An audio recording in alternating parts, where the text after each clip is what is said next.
un pays qui cède sa capacité d'émettre de la monnaie, donc qui rejoint une union monétaire, a des inconvénients très importants parce qu'il perd la capacité de mener une politique monétaire autonome.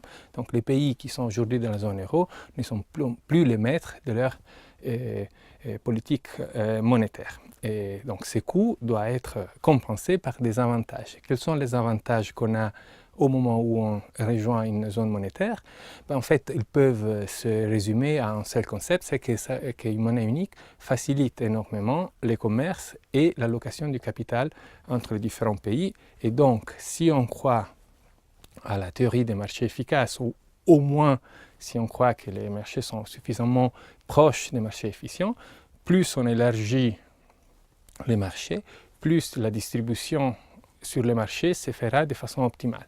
Donc, quand on doit décider si ou non abandonner sa politique monétaire, qui est un outil assez important, un pays doit se poser la question de si l'avantage qu'il y aura en termes d'efficacité des marchés financiers et de facilité de commerce, par exemple réduction des coûts de transaction, par exemple la capacité d'opérer sur différentes places boursières sans avoir des coûts importants, etc., valent la perte de politique autonome.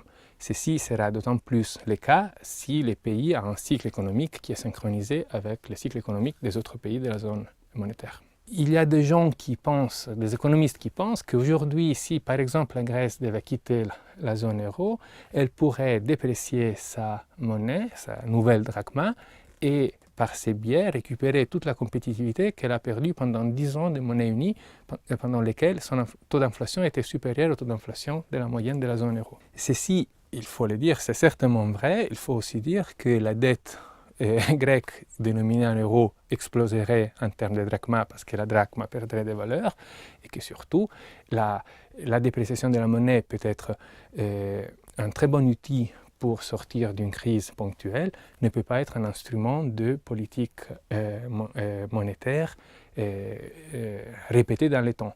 Le cas italien, je pense, est très intéressant par rapport à ça. L'Italie, pendant une bonne vingtaine d'années, a abrité son système industriel et productif derrière des dévaluations de la lire qui étaient répétées et qui chaque fois remettaient à niveau les entreprises italiennes. Et bon, derrière cette espèce de crainte de protection, les entreprises italiennes ont cultivé la rente et n'ont pas innové. Et quand cet outil a cessé d'exister parce qu'il y a eu la monnaie unique, on s'est rendu compte et que le système industriel italien avait pratiquement disparu.